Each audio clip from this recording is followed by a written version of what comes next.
All right, guys, it's time for the Next Level Guy Show, a men's interview, interest, and improvement-focused podcast featuring interviews with the greats from all industries to help you better your life. Each week, a new episode features an interview with one of the greats, covering all aspects of their story, from life hacks to tips and protocols that have allowed them to live life on the next level. We then highlight concrete action steps that you can use to improve your life. And now, your host, Ian Dawson Mackay.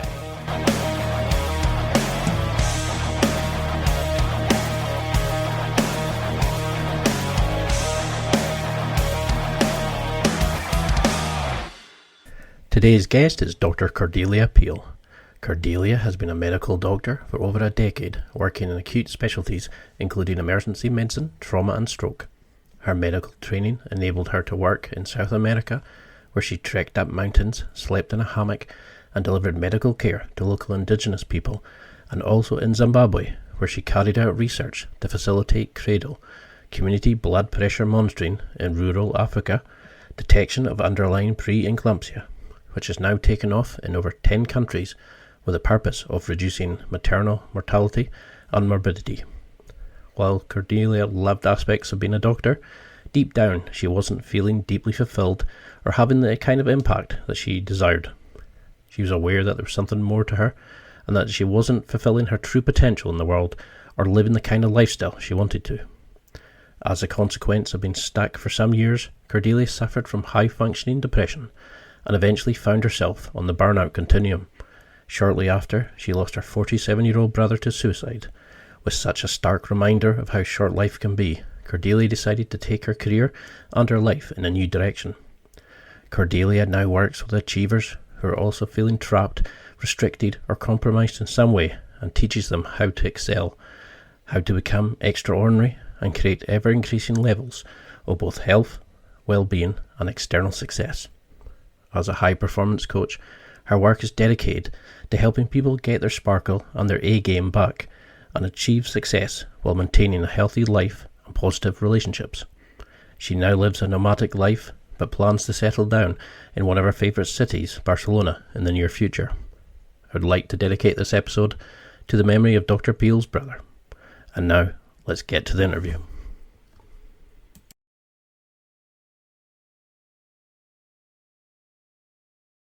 Thank you so much for coming on. I love your social media. I love the work that you do. You're helping so many people deal with stress and issues that aren't really covered in society. But for people who don't recognize your name and they're going to become a big fan of yours, can you give a quick introduction and explain who you are and what you do? Well, first of all, Ian, I just want to thank you so much for having me on. I think being given the opportunity to speak to a male audience is something that's really, really close to my heart, considering the history that I have in terms of losing my 47-year-old brother to suicide. So thank you for allowing me to connect with men in this way.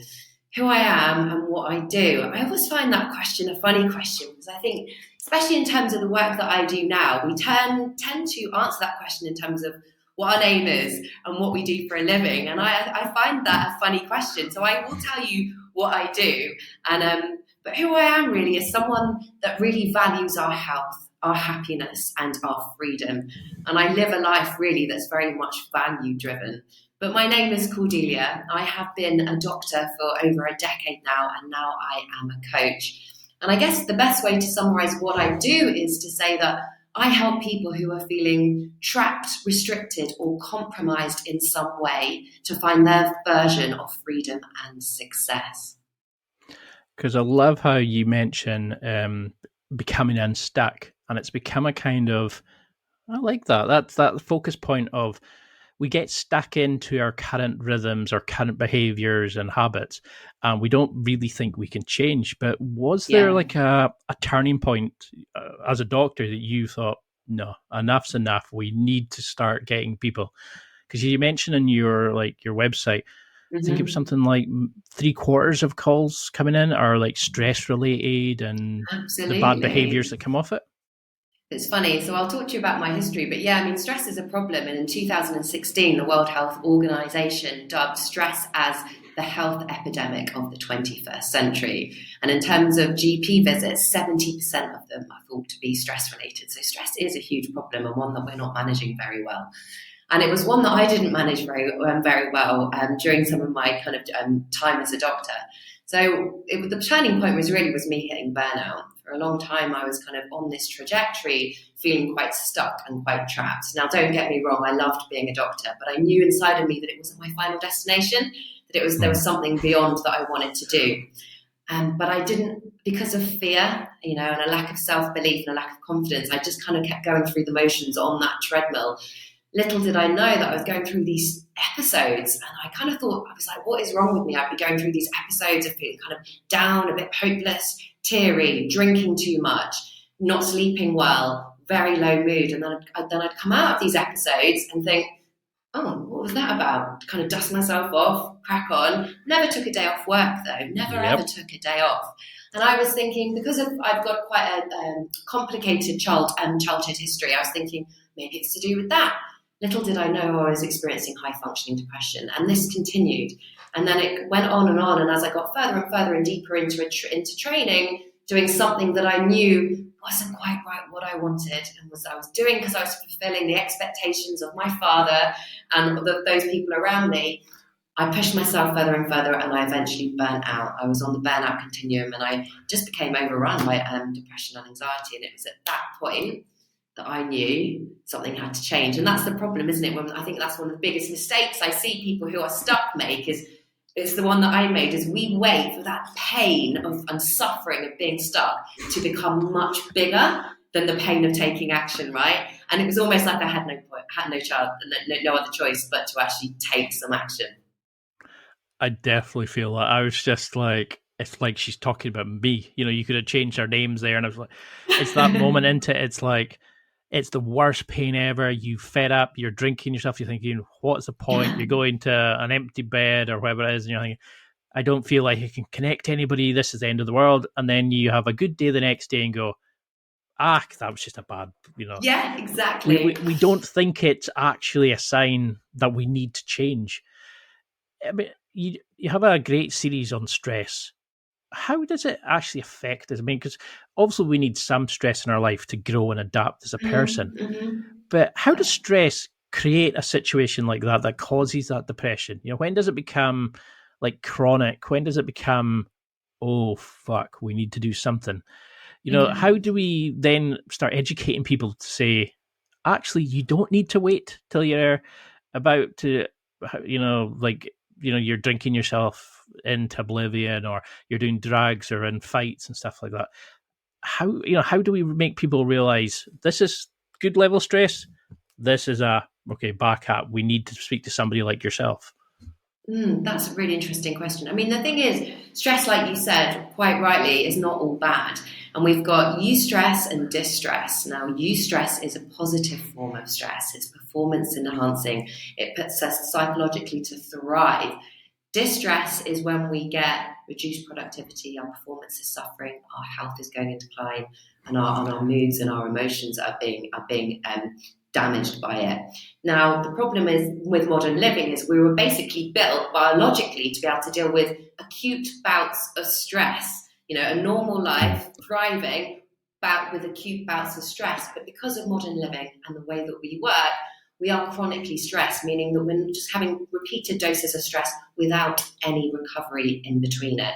And that is the problem, because when we go from acute stress into chronic stress, then we see changes at a biological level that are actually causing us damage and leading us towards disease. And I think one of the things is that we're not really taught how to manage stress. And the problem with it is like, if you learn how to, in terms of burnout, for example, one of the biggest causes of burnout is chronic stress that is not well managed. So how do we go about managing that stress? If we could reduce our stress or manage it, then we would be putting ourselves back into the thrive state. So the problem with stress is that it's the continuous doses of it, and we need to learn ways to kind of manage our stress, reduce it, and so we're not in a chronic stress state and then absolutely causing damage at a biological level. I love it, because because that's, I think, something people say, oh man up, you need stress in your life, or you know, it's that moment of don't be silly, of course jobs are meant to be stressful, of course for the, but I found it interesting, like, because you were like me, you know, you were going home hating your life, you were going home drinking and set, and no point did you think taking a day off, but I bet you went in and played the character of the version Absolutely. you wanted to be. And I found that I was going in and I was expected to work at evenings, I was expected to work at weekends, wasn't getting paid for it, wasn't in my contract, but to get the work done. Why do you think we've lived that as a badge of honor? Why do we feel that, like, our dads want us to do this and expect this from her? Our mom uses this to talk to her friends on the, I was about to say, in the lodge or whatever, whatever the American things are. Why, you know, we live in a life filled with unrealistic expectations. Why can we not just stop and go, hey, look, I need help? You know, why is there that stigma, especially with guys, to not say, like, I'm really struggling here. I'm not living a life I want.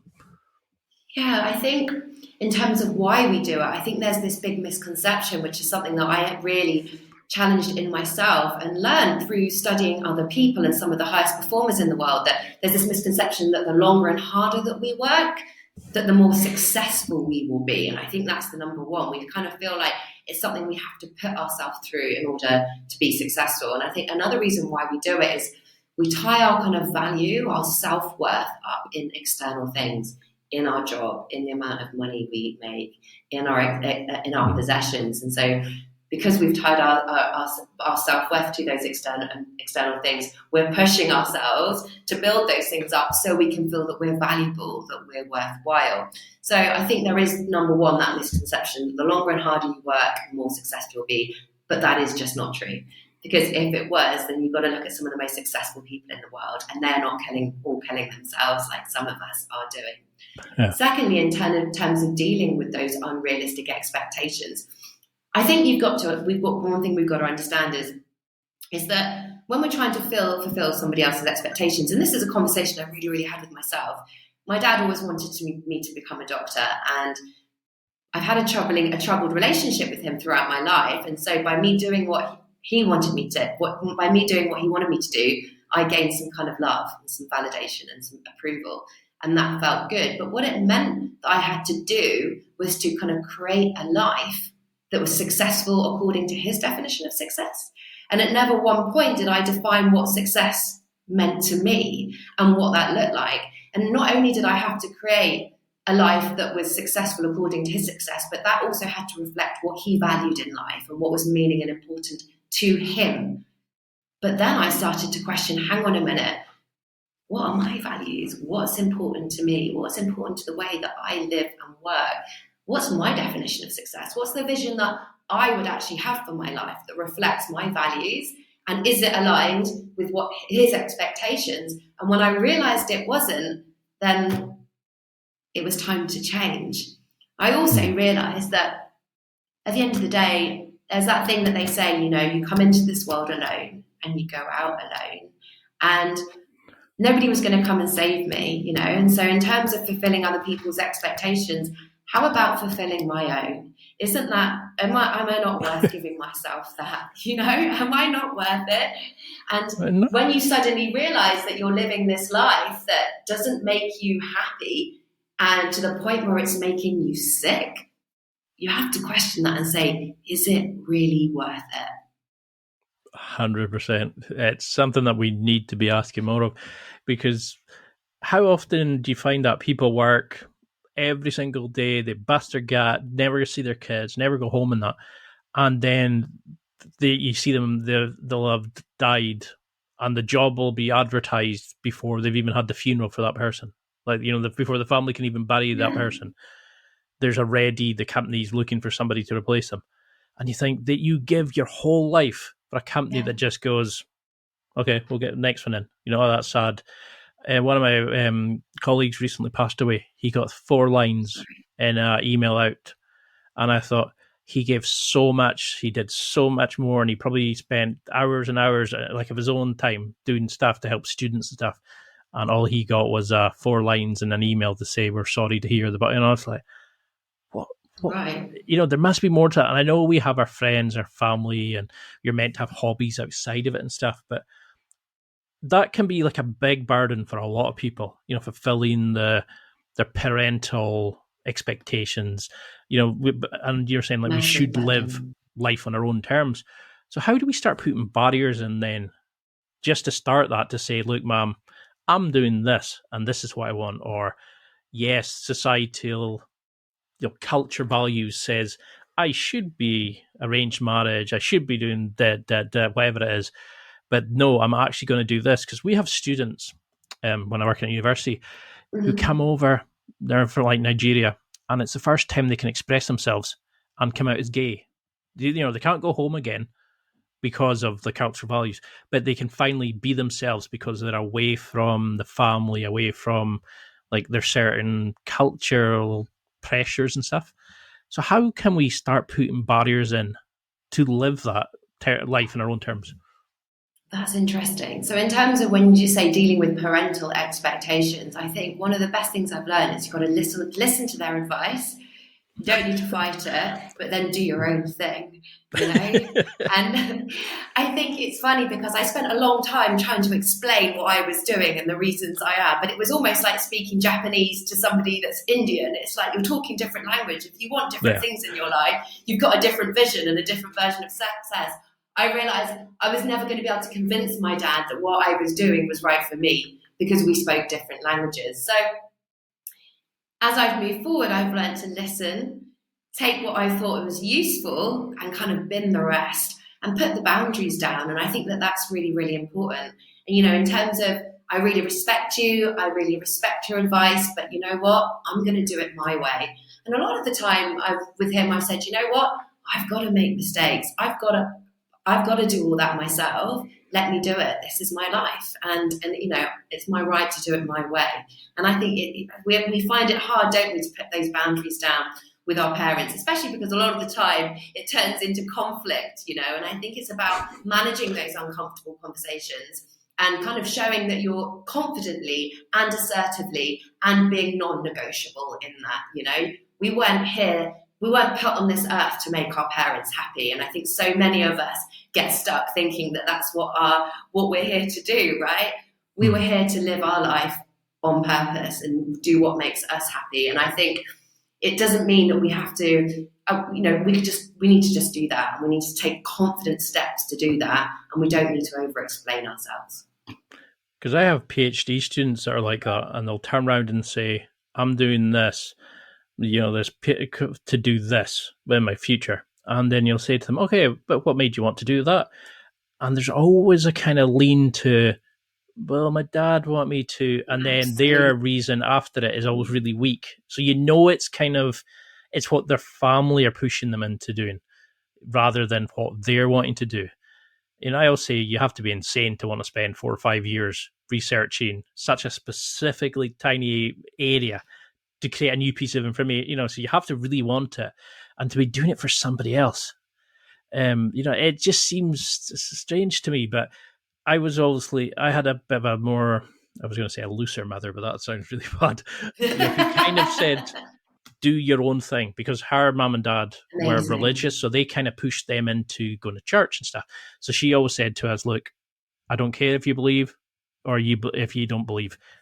Figure it out for yourself. Go to church if you want, And we always took that as a kind of do our own thing, follow our own mission. But I had friends who were pushed into it. Like one of the friends at school, she took away his PlayStation controllers to make him study. She couldn't even let him make a decision on how he can study for his exams because she needed to keep the virtue of, my kid's the best. And, and she was doing it like a kind of, I need him to show reflected glory. And I found that really sad that she wasn't living the life that she wanted.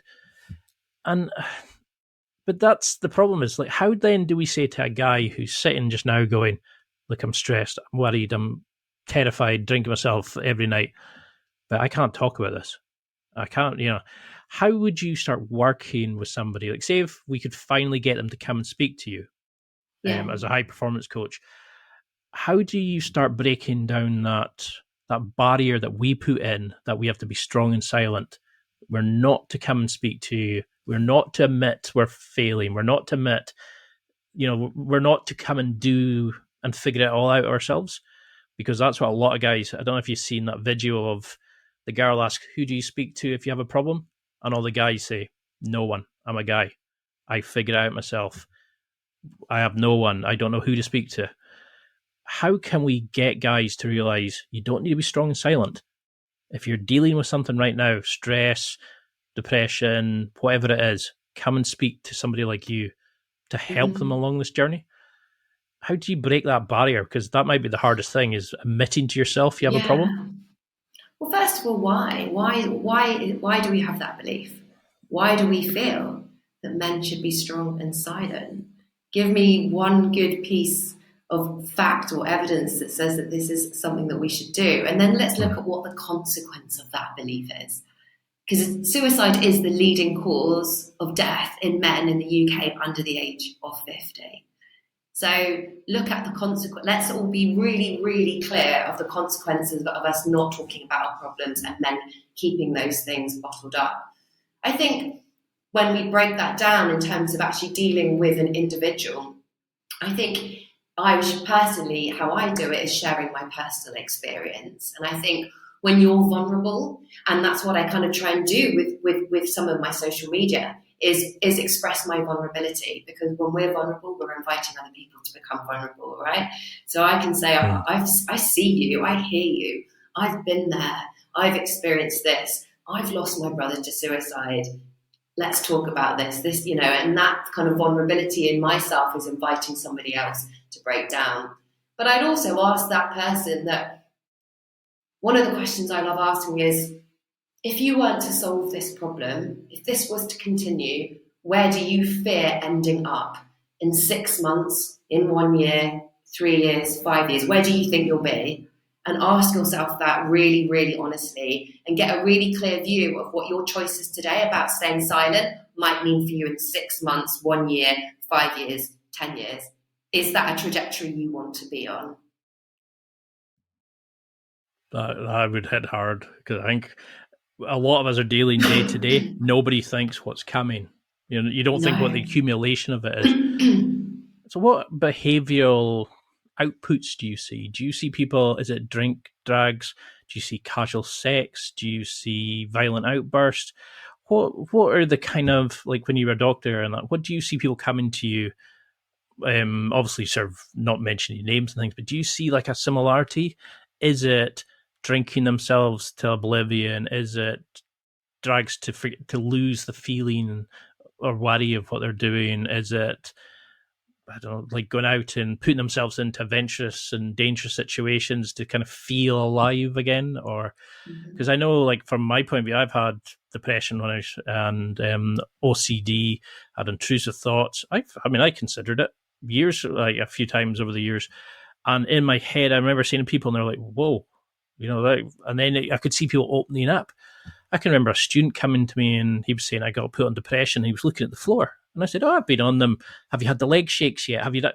And suddenly in 10 minutes, he's talking to me about how he's feeling better and how happier he is now that he did it. And I think that was just a thing of saying, I'm not judging you. Like you're saying, it's open up and let them see that there is that kind of problem inside. I had Dr. Rob Kelly. I don't know if you've met him. He's an addiction specialist. Yes. And that's what he was saying is, don't tell me the thing that you're willing to admit. Tell me the thing that you're taking to your grave, that you're deeply ashamed of, that gives you this problem, that causes you to do this. And let's work on that and actually give you a life again. And I was like, whoa. Wow. That kind of hit home. And then when I found your kind of material, I was like, she gets it. She gets it. But it's funny because on the no judgment stuff, because that's one of the first things I started with a new client today, and it was the first thing I've started to bring that into my first session.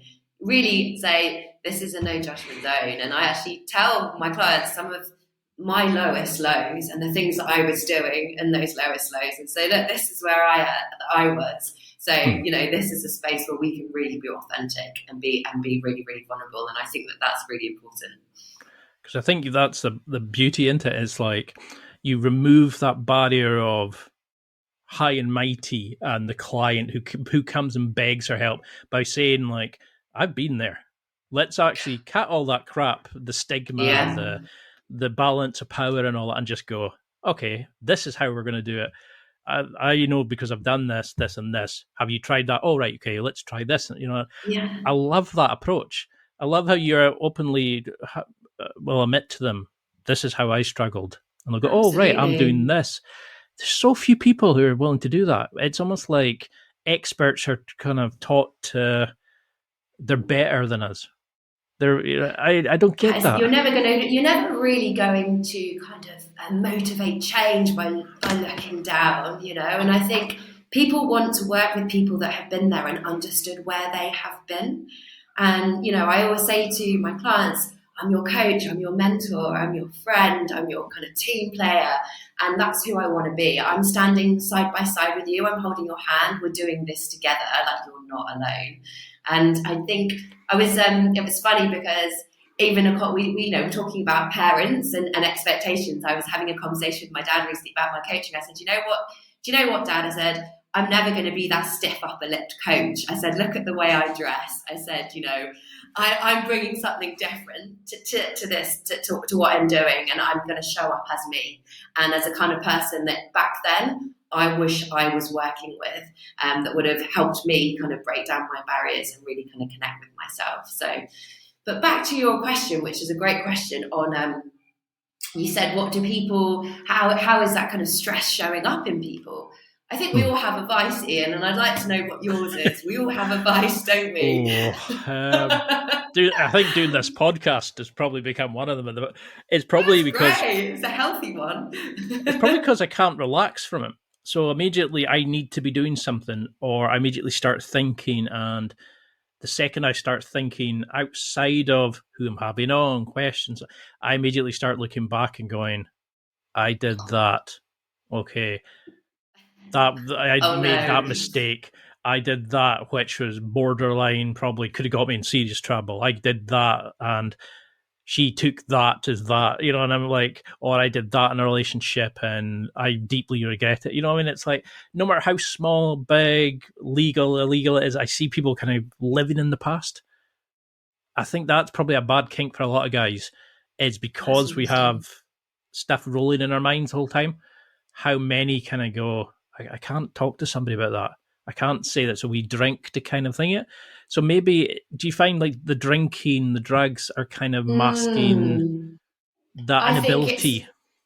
It's funny. I don't think it's funny. For me, it was definitely drink and drugs. That's where I was doing it. It was funny because I was so opposites. On one side, I was eating really healthy, exercising, but on the other side, losing myself of a weekend at raves and stuff, getting wasted. But I think of a lot of the way that I see people, that the biggest vice and the biggest way we're trying to kind of give ourselves some kind of pleasure in amongst all this pain is with food.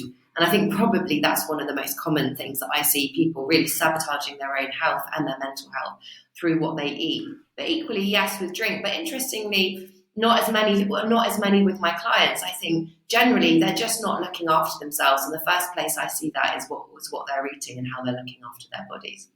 I better not jump in here because my diet is atrocious. I recently I've had like really bad. I'm kind of avoiding your eyes right now, just in case, because I had started getting really bad stomach cramps. I was going to the toilet far more than and I was like, what is going on here? And I thought it was an infection.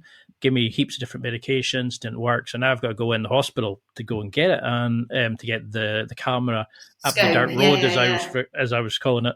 And they were saying could be IBS, it could be inflammatory bowel disease, but it's probably caused. And he said it's probably caused by a mix of your stress and your diet. And when I get really stressed, I notice it gets considerably worse for hours. And I was thinking, did they explain why?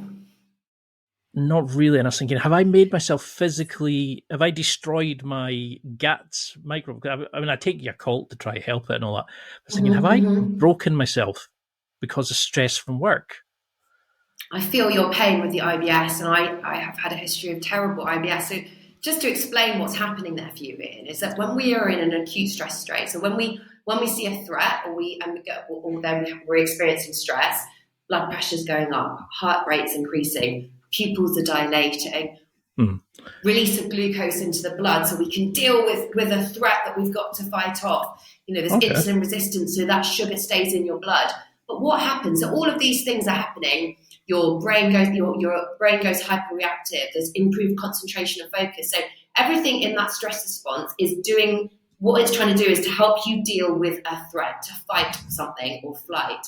So anything that is deemed non-essential, sexual organs, digestive processes, production of certain hormones like sex hormones is switched off. So that's why we see digestive problems in stress, because it's being switched off. It's deemed non-essential. We don't need to digest food. We need to fight this lion that's in front of us, right? You don't need to feel sexy right now. You don't need no libido. You don't need no libido. So we're switching that off. And that's why we have digestive problems with stress, is because that's been turned off, and chronically, because you're chronically stressed. And that's why we see stuff in men like reduced testosterone, libido problems, and lots of kind of hormonal problems and hormonal imbalances, because those are the deemed non-essential stuff that our body has switched off in order to literally deal with fight or flight, because that's the stress response. Are we going to fight this, or are we going to run and get out of here?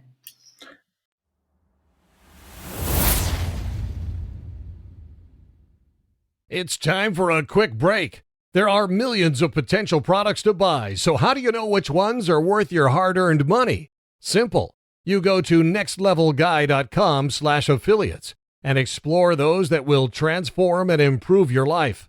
You'll find deals, listener exclusives, and special offers with some great companies. Recommendations are 100% honest and only on items Ian has tried or believes in. The companies showcased will make you a better man in all areas of your life. Simply go to nextlevelguy.com/affiliates and level up.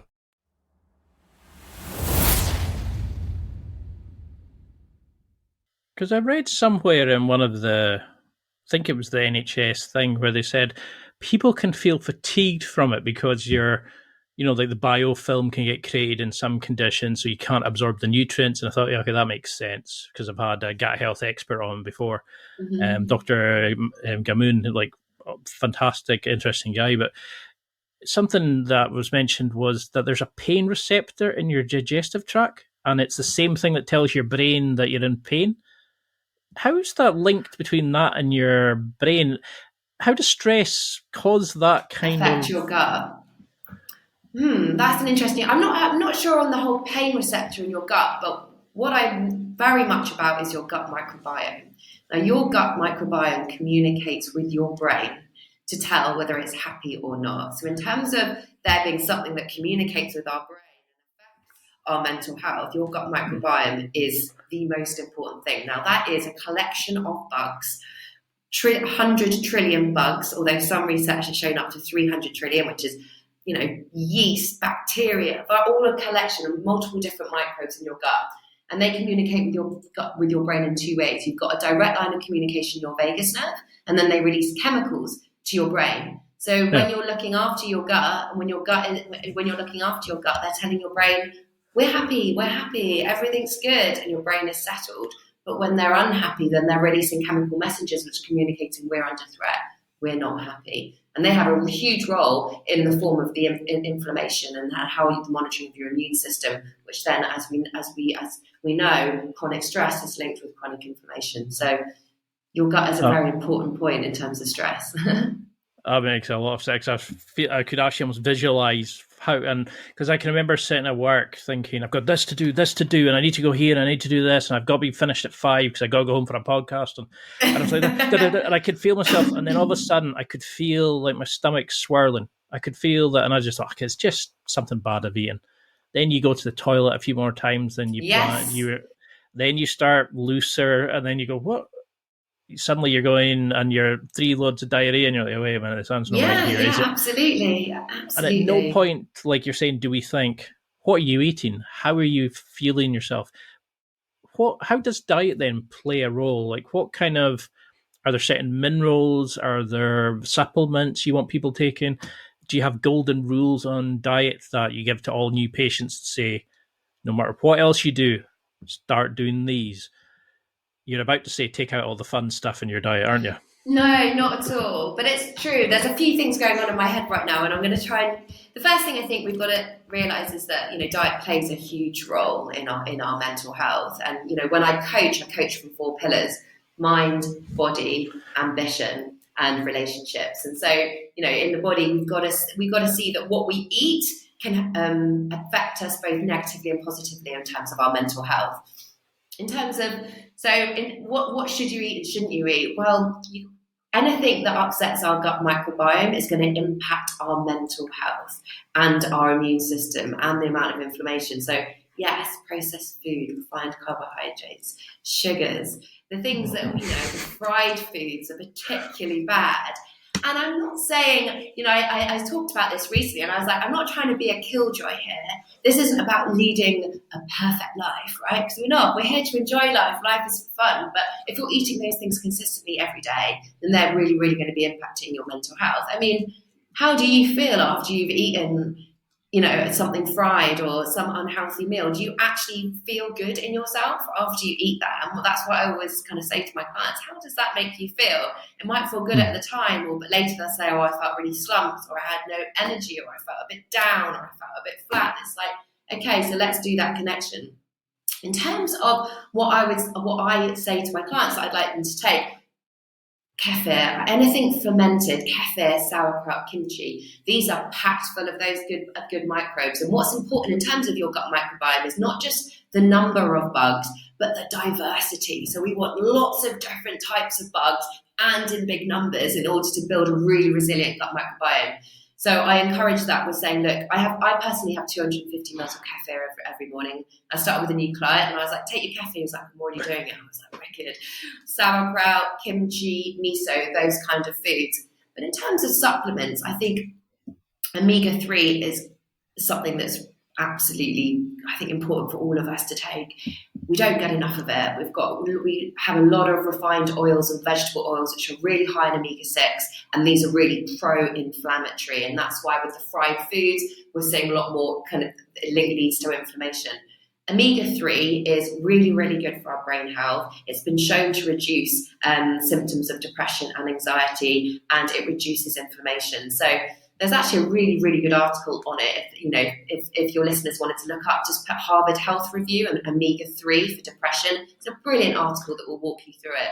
The recommended dose on that is about 1 gram. It's about 1 gram a day. But if actually just by eating 3 pieces of oily fish a week, you could get the same benefit. So omega-3, and so that's something that I take and I recommend that my clients take.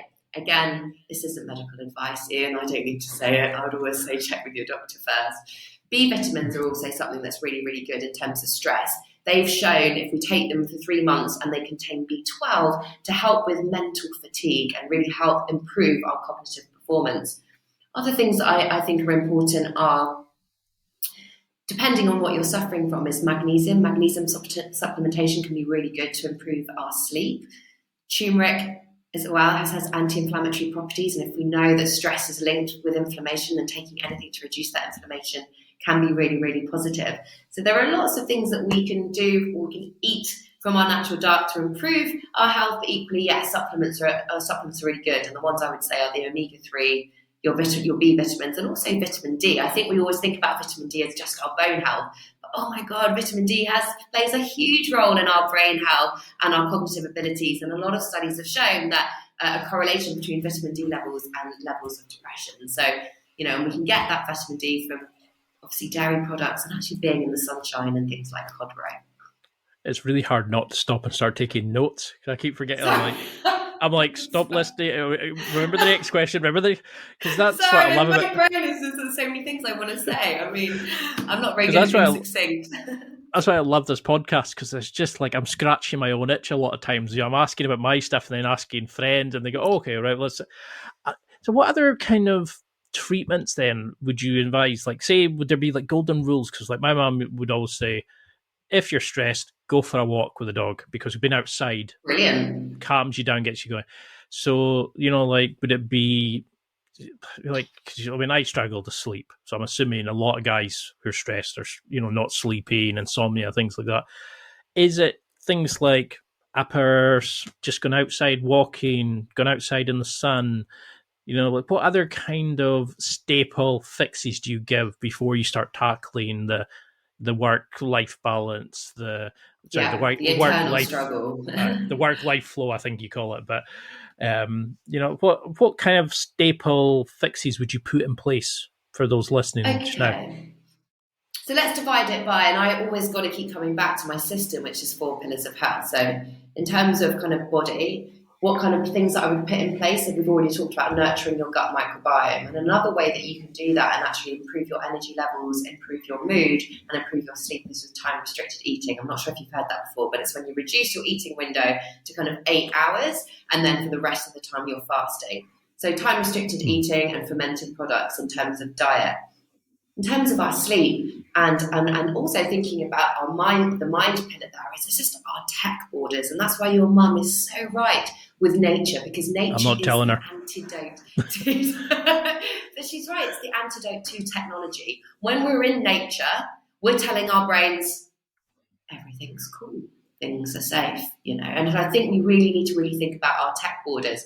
So things are... Get the phone out of the bedroom. The bedroom should be for sleeping and sex. It does. You don't need to be on your phone in the bedroom, so keep it out of there. Let's think about light. Let's think about blue light, which is emitted all our devices, and creating a boundary with that. So I always do with my clients a no tech 90. So 90 minutes before bed, screens off, put them in the drawer, get them away. That's going to start allowing our bodies to settle down for sleep, improving our sleep qualities, and also technology stresses us out. Emails coming in, messaging. You don't want to see emails coming in from work at 9 o'clock at night saying, something's hit the fan tomorrow and stuff's coming off. So let's think about managing our boundaries in terms of technology. I think, and light is a really important thing. I think nowadays, in the modern world, we've got all of these unnatural lights, like the ones that are shining on my face. But when in the previous days, in evolutionary terms, we came up with the sun and we went down with the sun. And now we're living with all these artificial lights, just stressing our bodies out. We're keeping ourselves awake longer. So can we start turning the lights down? Can we be... One thing that's really, really good for night lights is red light, because they found that using red light has a lesser impact on our sleep than on the blue light being emitted from phones. So what we eat, in terms of our sleep, managing our tech borders. And another thing with sleep, I think it's important to have a cold room. And I think at the moment, in terms of all the energy crisis that we've going on, that's not bad for our sleep. We want that room cold, 17 degrees C, and we want it really, really, really dark. And it's funny, really, because relationships is just such an integral part of my coaching. And no matter what people come to me with, they'll always come into it. And I think, when we're at home, that's the time to nurture those relationships. Too often we're sat at our kitchen table eating dinner with our phones in our hands, texting, and why aren't we sitting around having real conversations and connecting with people? Because that sense of belonging and connection is just so important for our mental well-being. It's absolutely integral. And so we've got to enhance that. Let's get rid of technology and let's sit around the table and eat, or just spend quality time with people that we love. Because not a lot of people do that, do they? You see them kind of going out for a meal with friends and they're all sitting on their phones, and you're thinking, what's the point of being out? What is the point? I mean, when I was really depressed, fed up with life, I can remember actually coming on and chatting to people online, because I felt like I could connect to people online better than I could with real friends. And then I eventually got up to the point where I couldn't put up with the crappy job I was in, the crappy friends. So I had to make that move. But not a lot of people get to that point, do they? It's kind of like, it's not that bad. It could be worse. How do you get them to overcome that fear? That you can make this change. You just need to step outside that comfort zone, because we can talk ourselves in and go, yeah, but I need Candy Crane on my phone to fall asleep. Yeah, I could do this, but my job's not too bad compared to like the refugees getting lost at sea and stuff like that. We always kind of find ways to justify, to keep our bullshit as our bullshit. How do we get people to stop, who are probably arguing just now, going, oh, but I need my phone for, how do we get them to start thinking, look, life shouldn't be this way. You shouldn't be making yourself physically sick. You shouldn't be needing a drink to calm down at night. You shouldn't need to be avoiding your kids because you're stressed and you don't know how to talk to them. How do we make that first step to kind of go, actually, I need somebody like yourself. Actually, I need more from life than I'm getting, because it's terrifying.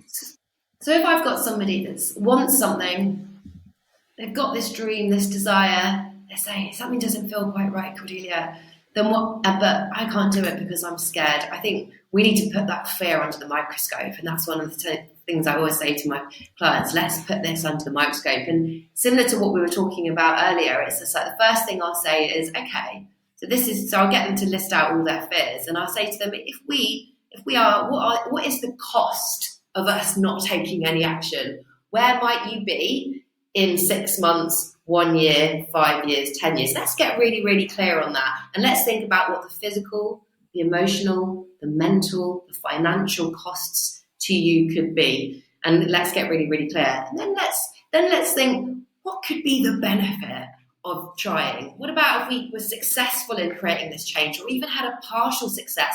Let's list all those benefits out. Let's get really, really clear on that. You keep doing this. This is where we think that you might be in 6 months, 1 year, 5 years, 12 years. You make that change. Okay, this is what all the benefits could be and where you could be in 6 months, 1 year. And look how good that is. Then, okay, you're scared. I get that. So let's start. What are your fears? We'll list them out. Now let's look at the facts. Because I think whenever we're dealing with uncertainty, we need to focus on the facts. What do we know about that? And I think that's one thing I've really, really learned over the duration of my coaching, is not just to say to people, do this, but why. So why am I asking you to do that? What's the evidence? What's the facts behind that's supporting this action that I'm asking you to do? And then I think in terms of dealing with any kind of fear, it's exactly what I did with myself when I made this transition, and I do with clients. It's funny, I did it with a client recently in only one session, and now I had a catch-up call with her, and she's over in Australia. That was her fear, but we did this and we set this fear and we put it under the microscope, and we say, okay, what are all your fears? What are the ways, and I learned this from Tim Ferriss. Tim Ferriss himself has struggled with mental health, and he talks a lot about fear setting. And we say, okay, what are all the ways that we could kind of prevent these fears from happening? What could we do to stop these things from coming into occurrence? All your doubts, your what ifs, your worst case scenarios. What actions could we take? And then I say, okay, let's imagine that all of these things came true. What could we do to repair them? And suddenly, Ian, you are building yourself a strategy for change, because you're saying, you're looking at what you want, the benefits, and you're thinking, these are things I need to prevent my worst case scenarios, all these things that I'm worried about from happening. And then I have a backup plan, a plan B. If the shit hits the fan, this is what I'm going to do. And I think suddenly that makes people feel in control. This gives people clarity. And actually, this gives people a really clear plan of action to kind of move forward more confidently with that change.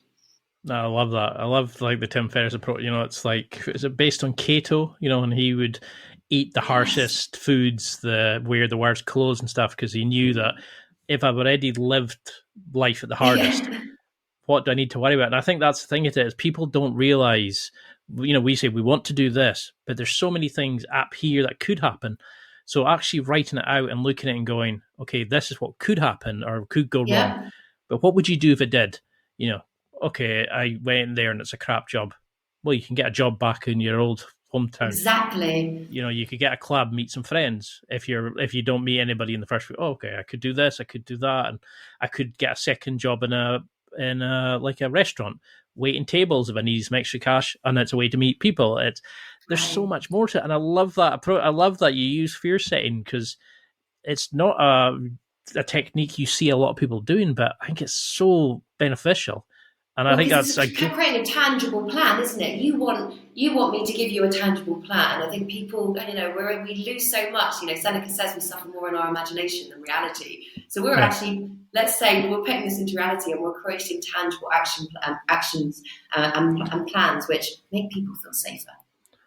And do you think this is tied then into perfectionism, where we want to be perfect in all aspects of our life? So if we're going to do a step, it's easier to talk about it and think about it and juggle it and polish it and have plans like I would do with OCD.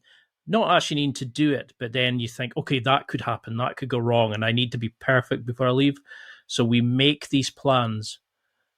So, it's like, so rather than having a plan, but actually making the first step, we want to have a plan that's absolutely perfect. There's no chance we can go wrong. But because we think we're doing something, we're not actually doing the step. So is perfectionist in that way kind of controlling us? Or is it perfectionism in terms of everything we need to do? We can never settle. We can never relax.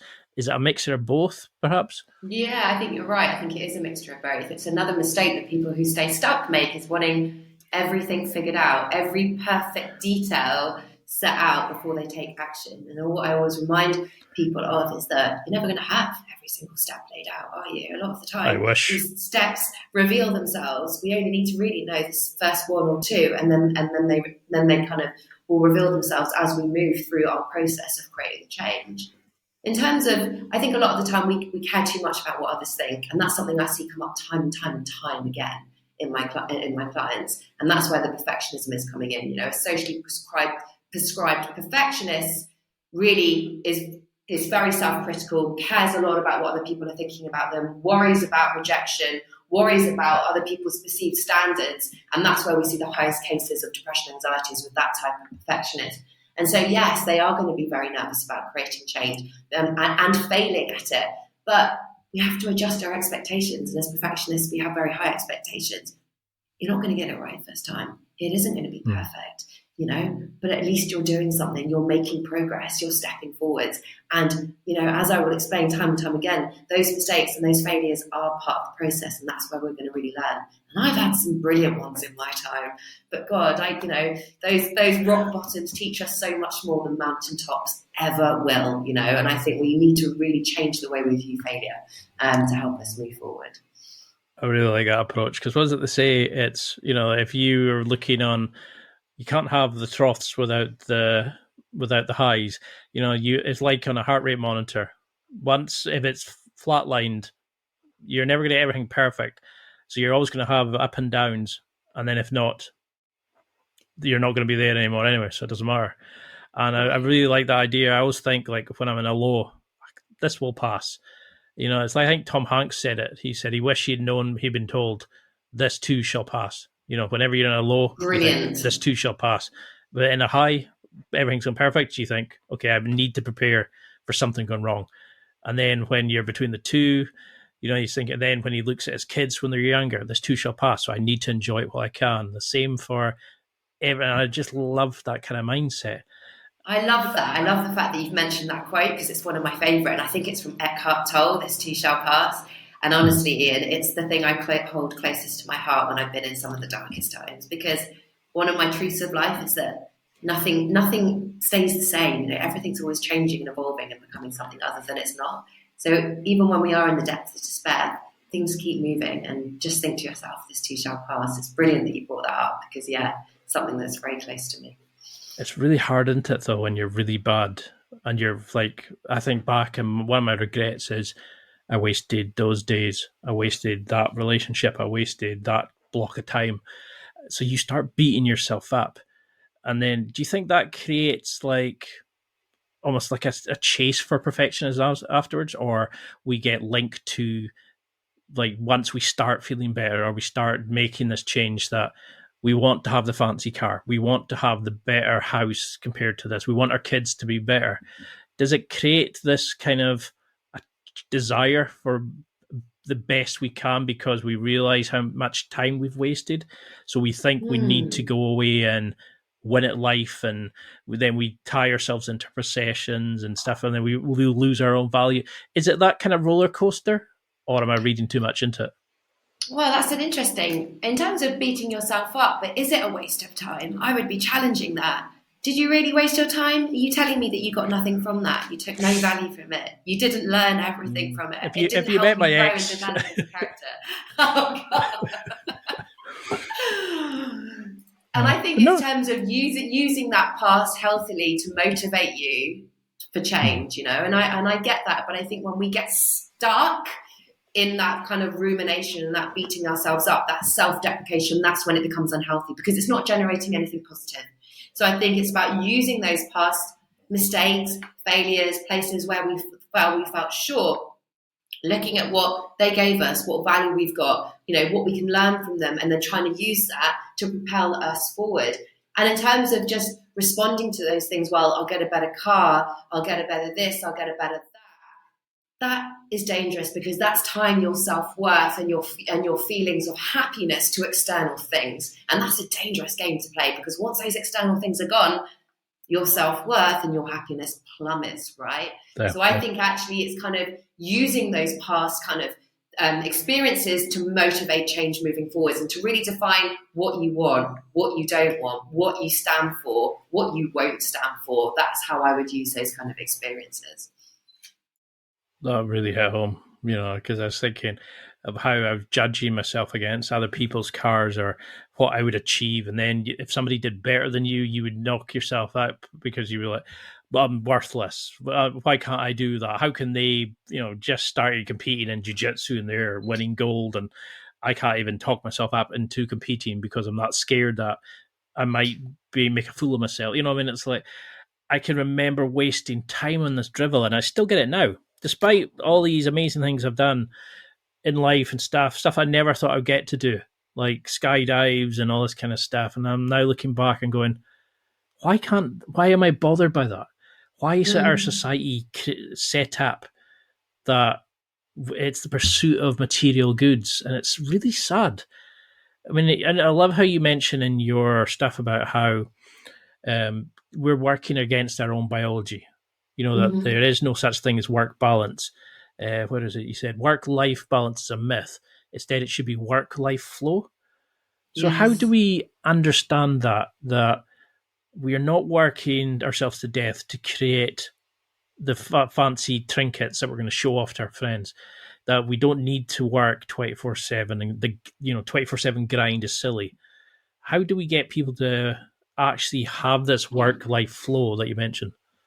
That's interesting. I want to, in terms of, can I just mention a little bit about comparison? Because I think you picked up on something really important, which is one of the most detrimental things to our mental health. Comparison is a dangerous game, Ian, isn't it? Definitely. It's a really dangerous game, because it makes us feel worthless, inadequate.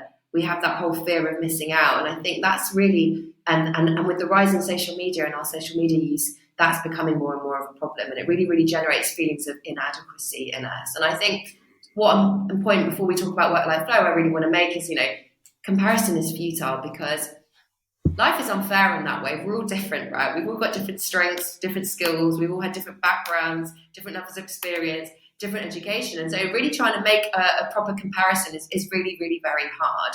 So I think when we find ourselves comparing ourselves to other people, which is a major thing that perfectionists do, especially socially prescribed perfectionists, is actually trying to use that comparison, if you're feeling that somebody's in better shape than you are, rather than getting stuck in that kind of toxic emotion of envy and jealousy, is to actually use that kind of frustration to motivate you to make some positive change in your body and how you feel in your body, and trying to use it as a motivation rather than just get stuck in the comparison. So comparison is a really, really dangerous game, and I think we've got to be really, really careful of it. And, we're all different. We've all got different strengths, skills. We're all unique. We've all got something valuable to bring to the table, and you can choose to focus on the stuff that you haven't got, that somebody else have, or you can start focusing on your strengths and your skills and your value and bringing that to the table. Now, in terms of work-life flow, I think it's work-life flow. The reason I think it's really important in terms of work-life flow instead of work-life balance, because I think when we think about balance is two opposing forces. It requires two opposing forces in order to find equilibrium, right? So we're saying that work and life are two opposing things. And I think that that's creating stress in general, because when balance is a really hard thing to achieve. And I've realized that I find it very hard to find balance. When we're looking at work-life flow, what we're realizing is certain areas of our life will need more or less attention and energy at different times, right? Everything's changing. So you start a new job, you start a new business. that might need a little bit more focus for a little bit more time. That might need to be your sole focus. Perhaps your health is deteriorated and actually you need to focus on your health for a bit. Perhaps you've got a new family, you've just had a child. So the nature of our life is always changing. And so what I think is really important is that our work and life is able to flow in order to meet those needs. There should be more flow between work and life. And that's what I guess I feel very grateful for in the work that I do now, is that when I need to take my mum to hospital to have a hospital appointment and it needs to be a day like that, that's where my energy and time can be focused. And then I can flow the next day into having a day where I am just with my clients, and that's what I'm doing all day. So I think balance is really, really hard for us to achieve. And like I said, it's like saying that work is here and life is here. And if we go, and I would like us to try and bring this back into more harmony where we're flowing from one to another. So how can you create more flow in your work? How can you create more ease? How can you allow for more flexibility? And I think it is really, really hard in lots of people's works. And having been a doctor, doing 60, 70 hours a week or more, it was really hard for me to achieve work-life flow. But there are ways that I brought that in, and we just have to, we have to create kind of some structure, but also be really flexible with ourselves. I love that. I love it because it sounds so like easy, and then you think it actually is. You need, because I think that I love that thing about we're working against our biology. We have lights to create sunlight, whereas we would have got up with the light and we'd have gone to bed when it got dark. Instead, we've created this artificial environment. We're working from home now, so I can roll out of bed and literally my office is just down the corridor. I don't even need to leave my flat to go to work. I can sit and do emails at night, and because nobody's checking in on me and saying, "Come on, why are you still there?" Because a lot of us work live on our own and stuff, and it's like we've created this nightmare scenario. I can understand why the Matrix was so popular, because we've plugged ourselves into somebody else's control. We're not doing our own thing. We're not living our own lives. We're, like you were saying earlier, we're not living we're work to live, but just now we're living to work. And I think that's really sad. This is going to sound a bit sort of airy-fairy to a lot of guys. Self-care. Now, women we see go and have their baths, they have their pampering sessions, they have their massages. What can you say to a guy to have a self-care routine? I know a lot of guys go, no, I'm not journaling. No, I don't want to know that. I'd rather go have a drink, or I'd rather go shoot a gun, or if they're, like my brother-in-law, I'm off out doing the sheep and I'm off out shooting some foxes, or anything to avoid being in touch with his feelings. What can we do to create a routine, a self-care thing, to get mentally, physically, emotionally centered and realize there's more to life than work? I think that's such a brilliant question. Number one, I think, which is really important for men, is solitude, is spending time alone. I think, like you said, women are really good at getting that self-care by bonding with other women and talking about their problems. I've noticed.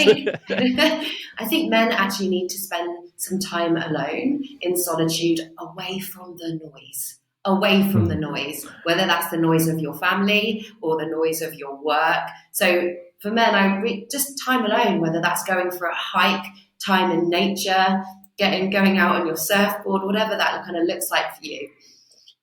And then I would think about it again in terms of the 4 pillars. So in terms of mind, you need an active mental recovery protocol. So what I mean by that is activities that generate alpha brainwaves, which are the brainwaves of wakeful rest. And this gives your brain time to recover.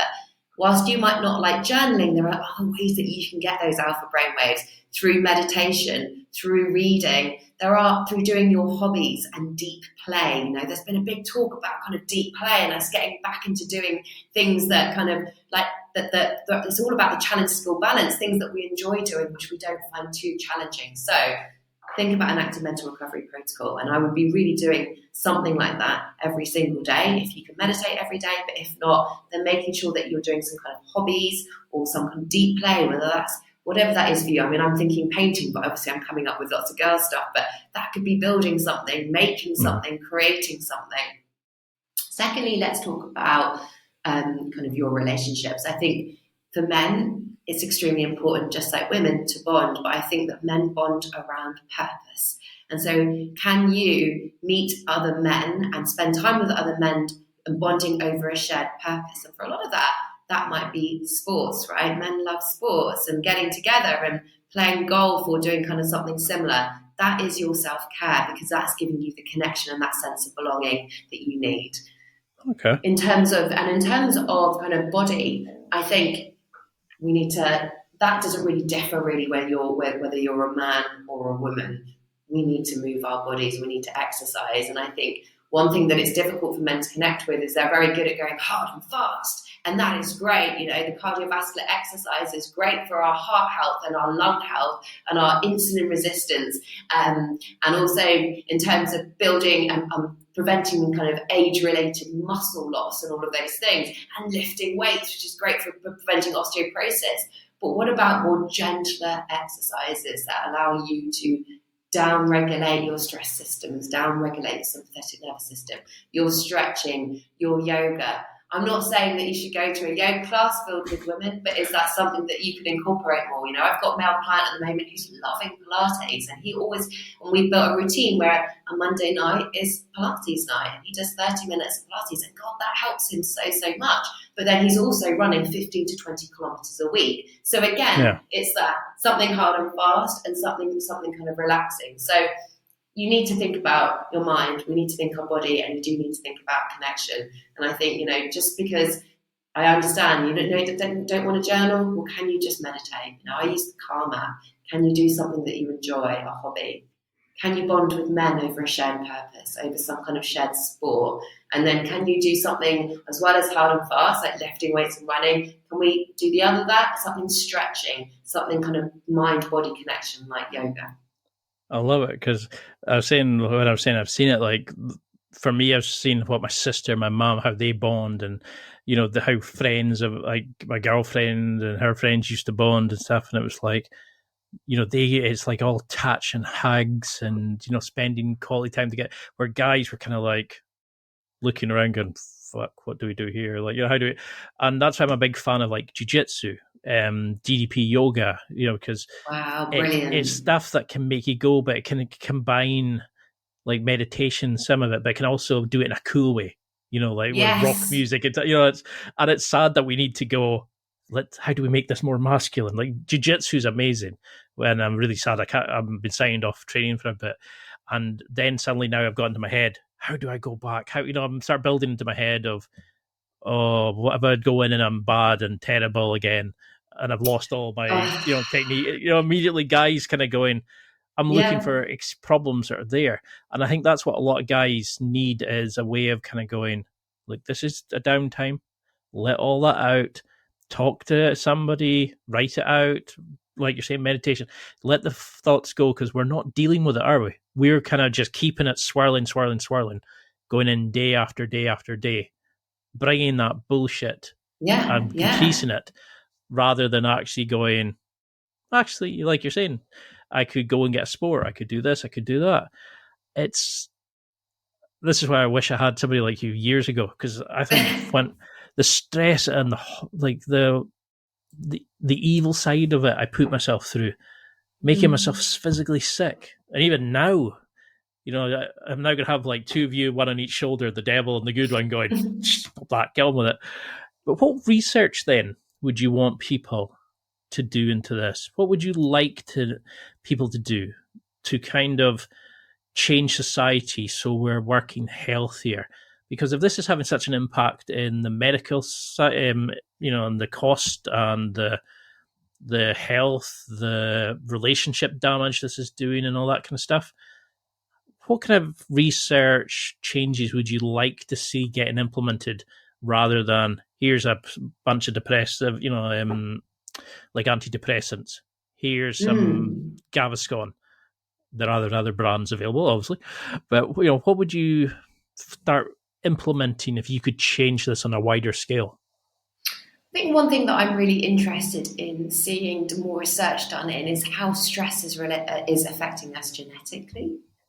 What's it doing at a genetic level? How is it going to impact, you know, our children and their children, and what's going to be the consequences of that? I think it's so, you know, creating change is really, really hard, isn't it? And especially at kind of a societal level. And I think it's interesting when you talk about what research I'd like to see being done, because somebody that I really, really respect is Professor Sanchin Panda. Now, he's a researcher in America that's done all this research on time-restricted eating. And, as a coach and a doctor, I'm constantly looking at the new research and filtering it into the work that I do. And, that's my job, really. And he was the one that kind of identified that we could be reversing things like type 2 diabetes and obesity and heart disease with restricting our eating windows. He was giving mice or rats like McDonald's and healthy food. And even when he was giving these rats unhealthy food, but in a restricted time window, he was seeing the reversal of some of these diseases. But interestingly enough, I was looking a bit back over his stuff recently, and he wanted to start doing this research in humans. And what was happening? He was struggling to get any funding for it because, of course, there wasn't going to be any profit from it. If we were suddenly to turn around and say, do you know what? We can solve your diabetes, your obesity, and all of this just by restricting your time window. Well, the drug companies were going to be screwed then, weren't they? So nobody wanted to fund it. It's not sexy, is it, to say you're going to lose your profit? The things that people survive on, to suddenly say, we're actually going to take away the dependent need of it. I mean, look at America. How much are they willing to give them, like, opioids and all these kind of things, like drugs that are known to be addictive, rather than saying, we're going to send you on a course to actually find out how not to blow your top. We're going to give you something that'll just keep it under the surface. I just think that's terrifying. So what advice then would you give to people with young kids or people like new fathers? How can we get them to realise that stress doesn't need to be this way? We can live happy, healthy lives and work.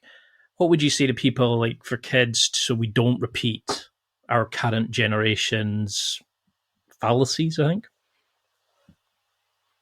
Looking at the people around them and looking at the impact of stress having on them. Do you want to be like them? Are they happy?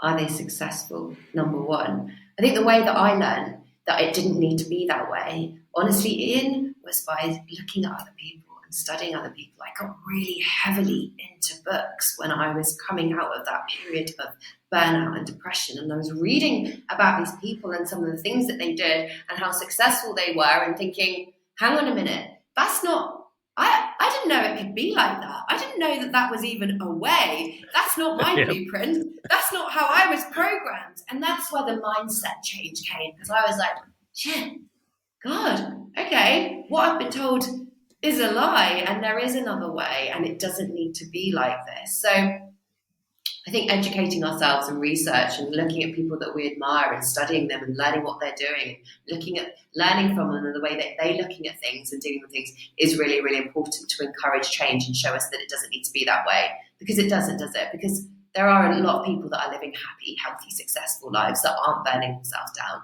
while there is this large proportion of us that keep doing the same thing and expecting that we're going to get a different result. And I think the statistics say it all. The statistics say that, what's heart disease is the third leading cause of death in the UK. And we know that's a lifestyle disease that's completely come. Yeah, and look at alcohol and what alcohol's doing to our country and all of those things. And so I always said to myself, do I just want to become another statistic? No, I don't. And so I need to make a choice to make a change. Do you think that's coming from a lot of these bigwigs who need to sound important? So when they're saying what they do, they ham it up, like, I'm working 24/7, I'm doing that. Where in reality, they're not. But because there's this belief that you have to be grinding 24/7, you have to be hustling every day, that the people who are trying to get like them don't realize that the stuff that they're doing work and the stress they put themselves under isn't actually what these bigwigs put on. Because look at Tim Ferriss, the 4-hour work week. People said, no way can you run a business doing roughly 4 hours a week. Not possible. And he's saying, well, you can if you do the systems and stuff. But we would rather believe that you're working 24/7, so it justifies what you're doing. Is there an element of kind of not understanding and kind of trying to emulate, but overexertion, and we're not actually getting anywhere because we're going too much compared to what that person's actually doing, if that makes sense? Yeah, I sometimes think, and I thought this myself, that we think that we'll be different, don't we? Or we'll be different, we'll be better at this, or it won't affect us, or I had this thing of like, I'm invincible. And for a long time, I felt like I pretty much was. But it catches up with all of us, you know, in the long run. And I think, I think you've got to be careful who you listen to and the advice you take, you know. And I think I look at my brother and I look at that period before he took his life and how he was breaking him, like just working himself down to the ground. And I could see it. And it was 6 months before he died, I bought him that book by Professor Matthew Walker, Why We Sleep. And I don't know, for anyone that wants to improve their sleep, I really, really think because it will scare you, because ultimately the shorter you sleep, the quicker you die. I mean, that is the bottom line. And at that time, my brother was sleeping 4.5 hours a night, maybe 5 hours. Jeez. And I was like, oh, this cannot continue. You cannot continue like this. And I think, but why? It was being on that treadmill, trying to keep up with that blueprint, but we've got to see that there is another way. And I think one thing I always do with my clients is like, get them to list all the choices that they have available to them right now. Because I think a lot of the time we feel that we've only got one choice, and that's why we stay stuck. Yeah. But why don't we just stop, do a bit of self-care and spend some time in solitude, thinking about who you are, why you matter and why you exist, and think about the other choices that we have, because there's many ways to skin a cat, isn't there? And that doesn't mean that one way that's obviously driving us to poor health and stress, to me, kind of doesn't the cost benefit analysis of that is saying to me that ain't worth it. No. I always say to people, what's the point of reaching the top in failing health? You know, well done. You got to the top of your career, but your health is screwed. What are you going to do then? And that's the thing, that you think, one more day, I'm just going to keep going day to day. It will be worth it because I'm going to make this millions later on. And the fact is, you're never going to do it because you're grinding yourself down to a nub that the person you're trying to emulate hasn't even done it like that. You know, or they've been like Donald Trump, the self-made billionaire, who's not even a billionaire, who had a loan from his father of $1 million. Right. But people are trying to emulate him, acting the way he is, thinking that's how he got who he is. And there's tons of... I was just about to say, they don't reveal their failures, do they? And there's tons of stories like that of people where you actually find out what they did and you go, oh, that's not the image they gave. And they're like, yes, because that's the image they sell their courses with. They do. And it's like, when you actually see somebody successful and they go, I did this and this, and you go, oh, right. Well, I'm not going to do that if you had that failures. But you have to fail to learn, to grow and develop. And I think that could be a podcast on its own. I have to get you back. I mean, I've loved it. I know we're way over time, but sorry for using that. Thank you so much. I'd love to do another one and go into depression and really look at that, because that's an area I think would help so many people.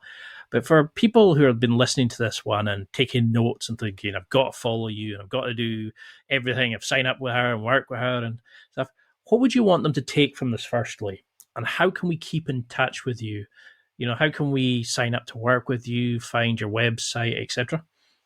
What do I want them to take from this is, number one, that there is another way. You know, there isn't just one way to live a happy, successful life. Is it really working? And look at the other way. I think the other thing that I want people to take from this is health is wealth. You know, and I don't think we've really got to think about that phrase. And I kind of love it. Health is wealth, because without good health, we don't have anything. You're not going to be able to be there for those kids. You're not going to be able to show up in your role and do that job. So really, we need to be kind of thinking about health at the forefront of anything. And just because you can't see the damage that the stress is doing to you now, it's doing damage. And it's something that we've got to think about. Think about where I said in terms of where you might be in 6 months, 1 year, 5 years, you know, is what you're doing today taking you to a place that, you know, you want to go. And I think in terms of creating change, you know, I think change is scary. You know, growth is scary, and fearlessness doesn't exist. You know, it just doesn't exist. Whenever we're stepping out of our comfort zone, you know, when anything's novel, uncertain, threat to ego, or there's a loss of sense of control, so that's the acronym NUT, is going to feel scary. That's going to initiate a stress response. But I don't think anything is scarier or than staying stuck somewhere you don't belong. So let's pull that, there's always a way to manage that fear. There's always a way to pull apart it. There's always a way to prevent it and to repair it. So don't expect to be fearless when you're making these changes. Don't expect it to be comfortable, because it's not. But just think about the benefits and think, do I want to stay stuck where I am, or is it worth just giving this a go? I love that. I love when people give messages like that just linger, and you feel the sparks. You can feel that ignition, that change coming, because that's one of those things, that question about that leads you to action without even realizing it. You start thinking about it before you know it. You think, no, I want more from life. Oh, I love that kind of, I can see why you've been so successful. Those kind of questions get to our soul, get to the nucleus of us, rather than, cuts through the bullshit, and you get people to change. Oh, I've got to have you back on. But for people then who want to connect, you've got your amazing Instagram, your website's fantastic. How can we, book in a call? Are you taking clients on? Are you going to bring out books? Are you going to do TED Talks? What are you going to do to keep this, like this evolution of your business going? How can we follow this journey you're on? That's interesting. So most of my stuff at the moment, my main channel is Instagram, but I've definitely got a message that I want to spread. Let's put it that way. I'd love to write a book, but you know what? What do they say? Don't run before you can walk. So at the moment, I think my main focus is just getting great results for my clients. And, I learn from them. And that's the great thing. It's like they come to me, they're learning from me, and all the time I'm learning from them. In terms of, send me a DM on Instagram. My handle's at Dr Cordelia Peel. You want to connect with me? It's easy. It's connect@drcordeliapeel.com. You want to book a call with me? Just come, let's have a chat. So I do free 30-minute consultations. We'll just talk about what's going on with you and how I might be able to help. And you can book that through my link tree on Instagram. I am constantly talking to people and connecting with people. And I think Instagram's a great place for me to do that. I'm in my DMs a lot, just sharing kind of experiences with people. And it's funny that the Instagram thing, because when I started this business, I had that limiting belief of you can't build real connection with people through an online platform like that. And now it really, to me, feels like an online community where I'm talking to people about real stuff all the time. And so, come and connect with me, drop me a DM, book a free 30-minute call, send me an email. And I guess watch this space. I love what you're doing, Ian. And like I said, to be invited on a show that is targeting men really is something that is so close to my heart. It couldn't really be better. So thank you so much. And I guess moving forward, a podcast is something that I would love to do. But again, classic perfectionist, try and do too many things at once. And I've done that too much in my life. And I don't want to make myself sick. So we're just slowly building up. The book will come, the podcast will come, but all in good time. It's about the journey, right?